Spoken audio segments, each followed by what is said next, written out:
अभी सुन रहे हैं संध्या एंटरटेनमेंट की शानदार प्रस्तुति। म्यूजिक डायरेक्टर नीतीश राज।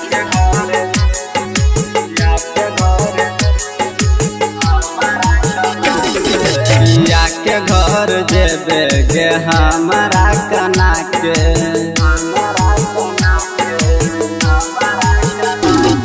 पिया के घर जेबे गे हमारा कना के, पिया के घर जेबे गे हमारा कना के, कोना के जान जीबो, कोना के जान जीबो गेल हमारा भूला के, पिया के घर जेबे गे हमारा कना के। अभी सुन रहे हैं संध्या एंटरटेनमेंट की शानदार प्रस्तुति। पिया के घर जेबे गे हमारा कना के, पिया के घर जेबे गे हमारा कना के, कोना के जान जीबो, कोना के जान जीबो गेल हमारा भूला के, पिया के घर जेबे गे हमारा कना के।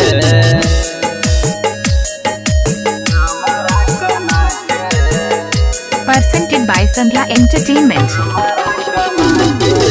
Music director Nitish Raj.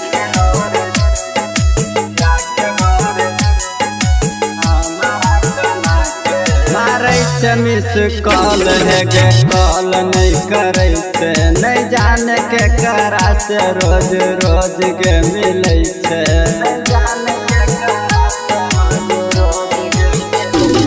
मारे मिस कॉल है गे कॉल नहीं करे से, नहीं जाने के करा से रोज रोज के मिले से,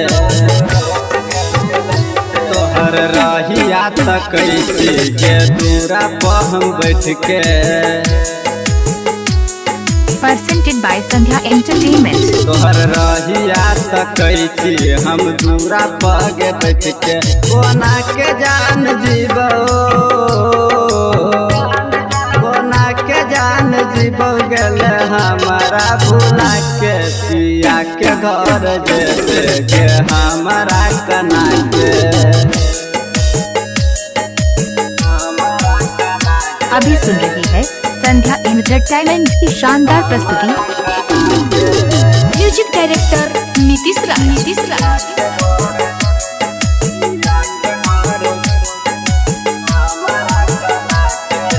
भेजल हमर लेटर तू फाड़ के जरा बैठे, पप्पू घुरन के दिल में आगिया लगाबै छै,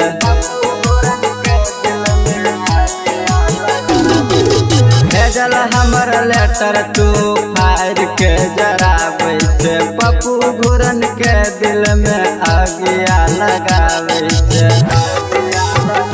खुश रह नहीं कैसे तू ससुर में जाके,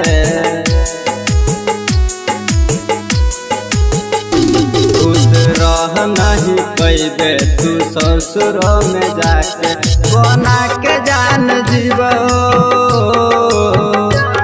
कोना के जान जीबो गेल हमारा भूला के, पिया के घर जेबे गे हमारा कना के। यदि आप चाहते हैं संध्या एंटरटेनमेंट के सभी ऑडियो वीडियो देखें तो चैनल को सब्सक्राइब जरूर करें और बेल आइकन को दबाना ना भूलें।